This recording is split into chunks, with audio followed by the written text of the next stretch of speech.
If it looks like a hawk but swims like a turtle, it's probably a hawksbill sea turtle. Hawksbills are one of the more frequently seen sea turtles in and around Trinidad and Tobago. Everyone from snorkelers, divers, fishermen, boat owners, if you're in and around the water or the beaches, you've probably seen this beautiful creature at least once. And I say beautiful deliberately because the hawksbill has one of the most beautiful carapace that you'll ever see. And for that reason is why it was targeted for many years to make jewelry from its scutes. And since we're talking about that beak, that iconic beak, that beak isn't just for show. It's the hawksbill's tool, and it's why it makes it so important, because that beak allows it to reach into crevices that other sea turtles cannot reach. And as such, he can rip out sponges and soft corals that other sea turtles really just cannot access. As such, the hawksbill remains a critical part of the marine ecosystem. In this video, we're covering sea turtle number 3 of 5 of the environmentally sensitive species protected here in Trinidad and Tobago, the hawksbill sea turtle. Today, we're going to discuss the IUCN status, its range, its diet, its threats, along with its importance to the ecosystem that it presents itself. Hawksbill sea turtles are small compared to other sea turtle species, and they are vastly understudied. The IUCN status has them listed as critically endangered. However, as I said, they're vastly understudied, and this report was conducted in 2008 with limited data. So I kind of treat that cautiously, but that's what we're working with, and the trend is still worrying.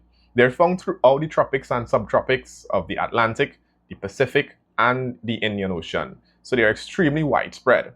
They typically nest on sandy beaches, but recent observation in the Eastern Pacific reveal hawksbills nesting within estuaries. Yep, heading up the estuaries and nesting within the mangroves. Hatchlings have even been photographed hitchhiking, taking rides on mangrove propagules and coming down the river, making their way out of the mangrove. Diet-wise, hawksbills are predominantly spongivores, at least here in the Caribbean. Because if you head across to the Indo-Pacific, they're omnivores. Northern Australia, they tend to feed on algae, and along the Great Barrier Reef, they are feeding more on the soft corals. So their diet is seemingly very site-specific, but it just goes to show how important they are in controlling populations of many different prey across different oceans. For us, particularly here in the Caribbean, the hawksbill is really important because it limits the sponges that are available that can continue to grow and outcompete reef-building corals for space. And now I sound like a broken record by saying that the threats for the hawksbill are bycatch, coastal squeeze, pollution. However, I want to speak about a particular threat that had occurred for many years, which is the bekko industry centered in Japan. Around the world, hawksbills were slaughtered and harvested for their shells, their carapace, which was then shipped to Japan. Within the bekko industry, was converted into spectacle frames, jewelry, and a whole host of other things. Today, that industry still exists, but it is heavily regulated. So, all in all, the hawksbill turtle is endangered. Their size at maturity has drastically reduced since the 1960s, which is a sign of over-exploitation.